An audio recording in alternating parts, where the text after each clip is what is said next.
Miami Dolphins, of course, basking in a great win. It's turn the page time, though. It's time to go kick the Patriots' ass. Mm-hmm. But Mike McDaniel did speak on the win a little bit yesterday and gave some thoughts on Tua and his performance and Tyreek Hill and his performance.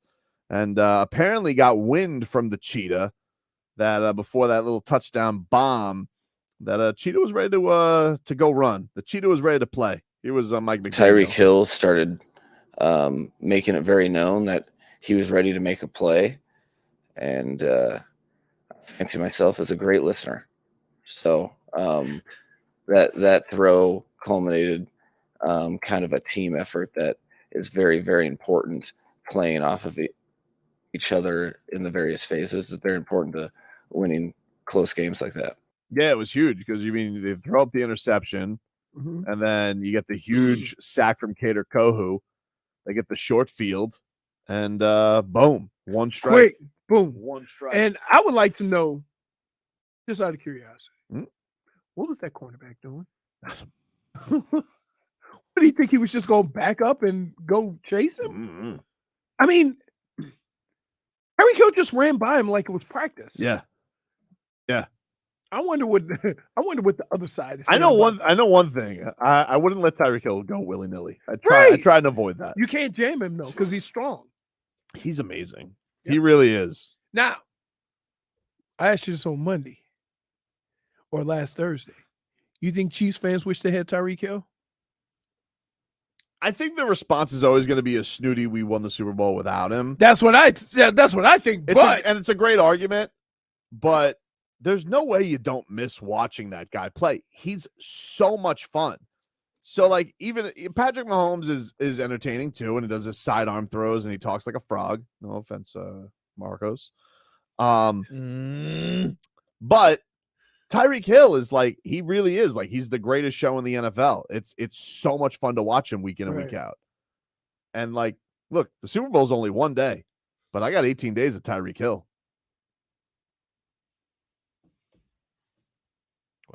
What does that mean? What does that even mean? You just hold on. You just trashed me and Jay Fig for having a ridiculous argument. Okay. And then you followed up with those comments? What do you mean? One day. The Super Bowl is one day, which is good. It feels good. But like, I'll give you an argument. All right, here's what I would say. I feel like the Miami Heat winning a championship is great. I really enjoyed that feeling. But I got to say, that Jimmy Butler 56-point game, one of the best feelings I've ever had as a fan.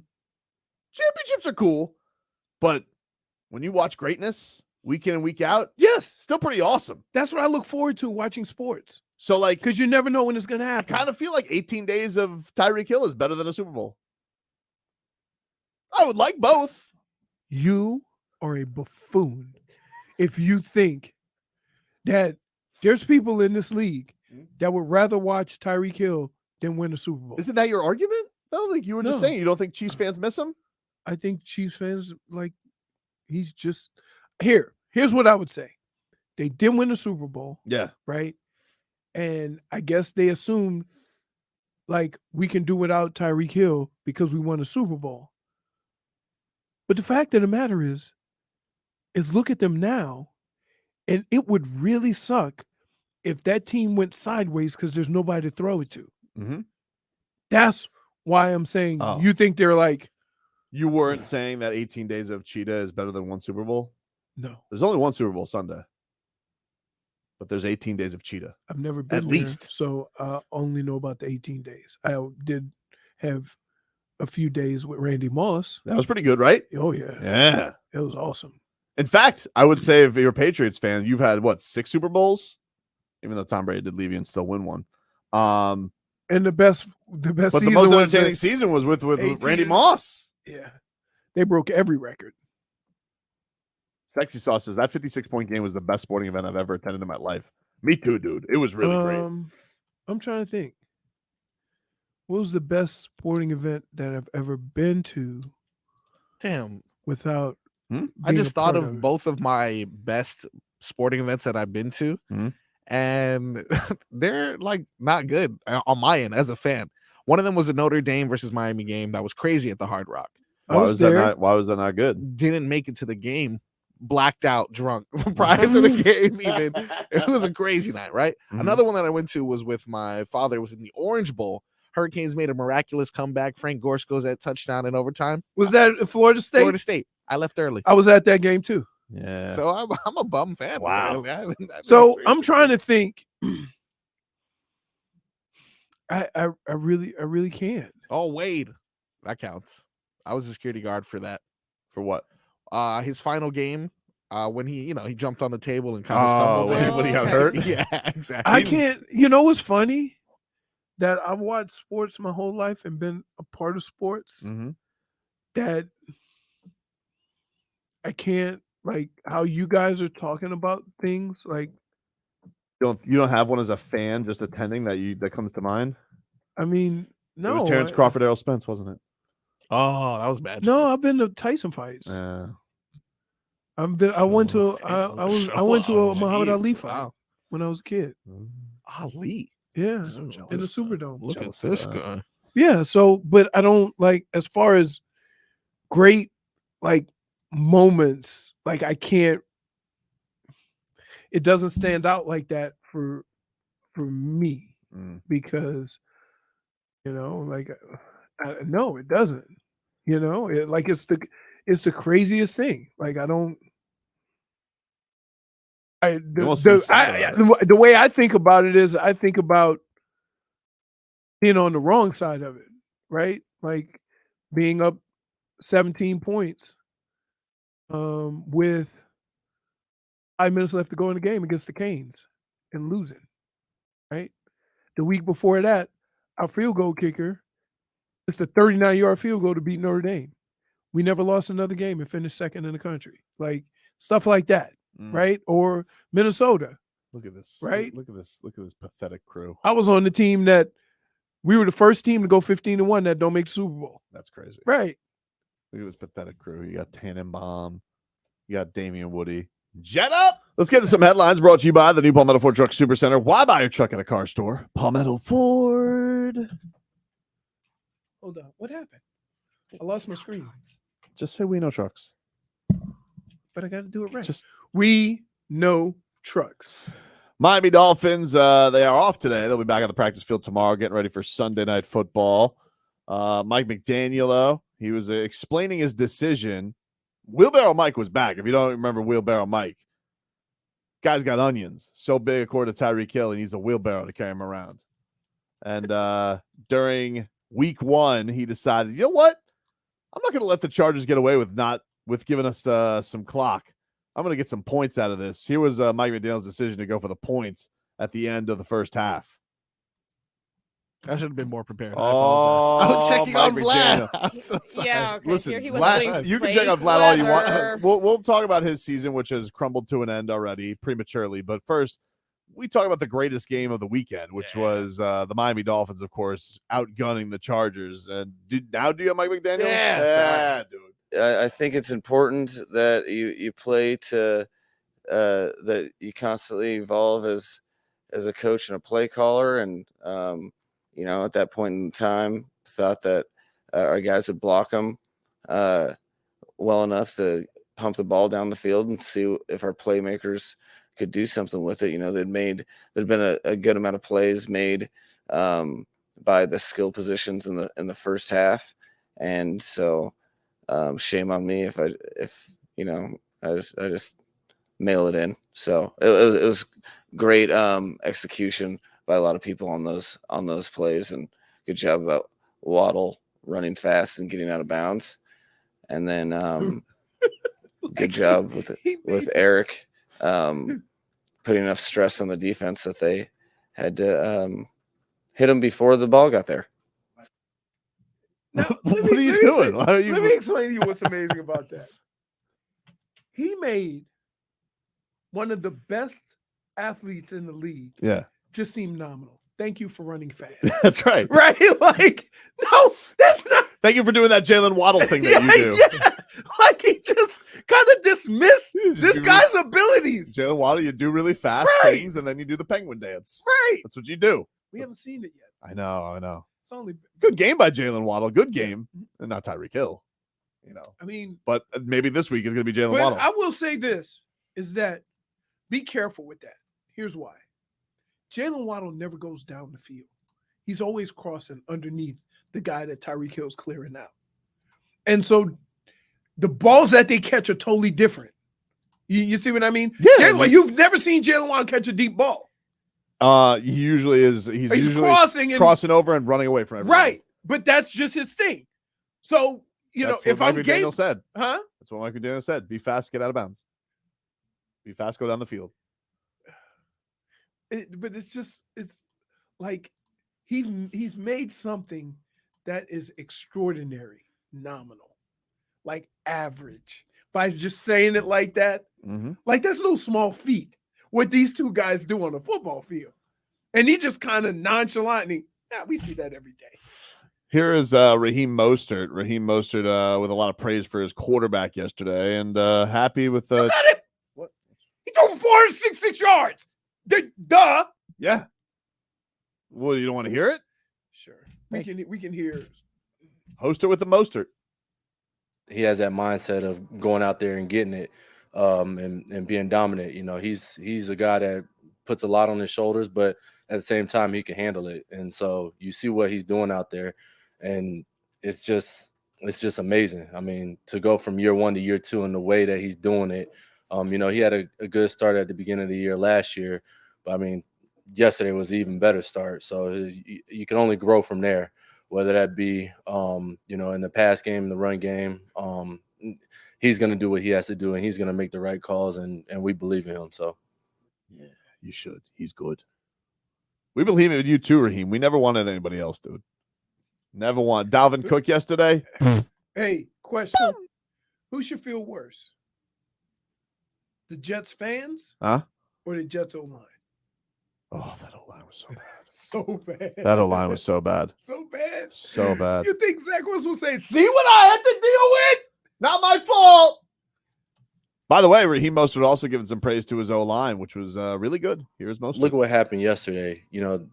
We put up a stat just a few minutes ago. Frank did about there was between two players on that defensive line. There were 7 Pro Bowls, and a guy that's won, been a sack leader in the league and stuff like that. And we didn't give up 1 sack. I mean, that just tells you the growth that this line has, and to be able to go out there and just to dominate and to, move the line of scrimmage and to be able to protect, and then it just reflects on what Tua can do in the pocket. It just everything's clicking, but there's still always going to be some work to be done to improve, and it's just, man, I'm excited. That's very compelling that happened yesterday, and more so, you're just ready to roll for the rest of the season. Like that. Very impressive. Very impressive that, and I kind of said something about that before the season started. Like, I don't hear the coach or the organization having a problem with the O-line. So there must be something we don't know. There was a lot of great play from them. Austin Jackson, who say that one more time. Austin Jackson. Yep. We didn't. No, I mean, like, look, it was unfortunate with him last year. Like he got hurt and had about it, so we didn't really get to see what he was. But he came in. It's a big year. He didn't have his 5th year option picked up, first round pick. So he's got a lot to play for. What this I'm year. looking at? Didn't I just see a right tackle got $50 million guaranteed? Here's the problem. You ready for this? Mm-hmm. The Dolphins are going to have like 4 of these guys that are. We're talking about Tua. Yep. Waddle. Yep. Wilkins. Yep. Austin Jackson. Yep. And then the years after that, probably Jalen Phillips and Javon Holland. Right. A lot of money. But you know what? So Hopefully, I'm just trying to. Here's what's gonna. I hate to say this. Hmm? There's a couple of defensive guys that we are, that ain't gonna be there. Well, listen. Right now, here Joe Rose says, and I think it's right. We're about the salary cap when we get to it. Let's just enjoy the season. True. This season right now is true. Which I told you, that's one of my biggest regrets in sports. This is shaping up. This could be. I mean, look, especially with yesterday, is what it is. About them anyway. But even if they're at their best case scenario, now they got Zach Wilson. This is worst case scenario for them. And then same thing with the Bills. Like everybody's like looking at them 13-3. Oh, I'm going to play different. This guy, can you play Josh Allen again? How disgusted he was with himself, Marcos? Because he was like, same bleep, different year. I'm like, whoa, this guy. Josh, the 4 turnovers, was that something that they did, or is that just you maybe forcing the ball, trying to force the ball in a little bit? Yeah, trying to force the ball.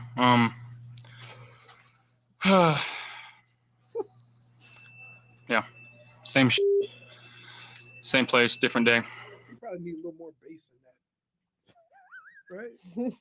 Get it together, dude. If you're gonna be sad with a deeper voice. I have the new odds actually. We already saw them. They went from like 18-1 to 35-1 or something. Who did? Like the Jets. Oh, I was actually gonna go AFC East odds. This is from Armando Salguero. He says he gets these odds from FanDuel. Mhm. Dolphins, who were going into week 1, I believe they were plus 300, and they were third longest odds to win the division. Minus 100.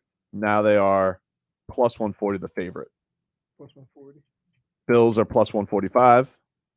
That's plus 550. Still the Patriots at plus 900. That's a slap in the face, Mac Jones. That's a slap in the face, Mac. Woo-hoo! Wow. I got to tell you, I'm sorry, but like, there's no way you could put the Jets ahead of the Patriots right now. I'm sorry. No way. No way. Well, they're putting them there because of their defense. I get it. And regardless, and wait, that quarterback is so bad. Regardless of what you think about the quarterback, they were able to take a pretty good offense, and which has been a pretty good offense the last 2 or 3 years, and make them look average. Did they do that though, or did the quarterback do that? However you want to explain it. However you want to look. Props to them because look, one of the big knocks on them coming into this is that defense beat a lot of bad quarterbacks. They didn't beat a bad quarterback. They beat a good. Josh Allen is good. Is he elite? I'm telling you now. No. He ain't doing. At the end of this year, here's what they'll be talking about. You need to rearrange the power rankings of quarterback in the AFC East. Yeah. And then they'll say, is Josh Allen, no, Josh Allen's who he's always been. Ryan Daboll is what is not there. You see what I mean? We all lose track of these things, that when these defensive coordinators or offensive coordinators go get head coaching jobs, what they leave behind in that relationship and how they knew how to handle the weapons they had on that team, they think that just carries over to the next guy. You think they FaceTime each other like, I miss you. No, I miss you. I have Daniel Jones and I scored 0 points. It's okay, Brian. I threw 3 interceptions like a bomb. That's crazy, right? One of them has 0 points. But he goes, man, I appreciate Daboll's going. They on FaceTime? Yeah. I miss you, man. Yeah, I miss you too. You see those 3 picks and that one turnover I had? Yeah, it didn't look so good. Did you see I had Daniel Jones that couldn't score a point? Yeah, we'll talk next week. Bye. Love you. Kisses. Not to kiss. You know what I'm saying? But they ran together. So they both but here, I ask you a question. Who you think turns it around the quickest?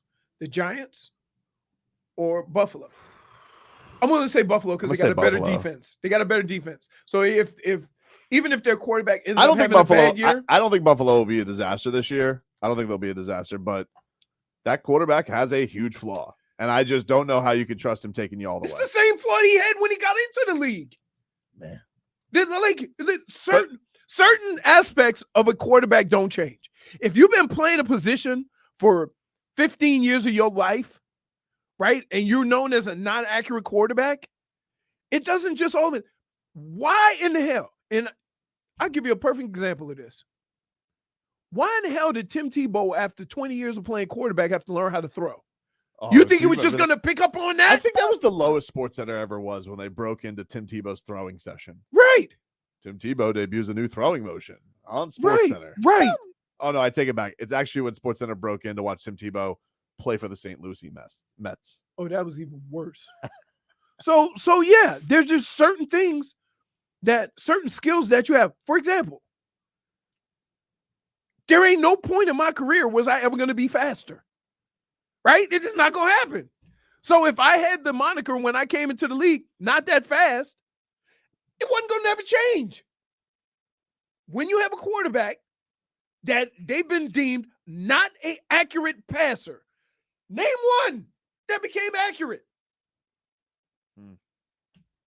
Take a break. Back after this.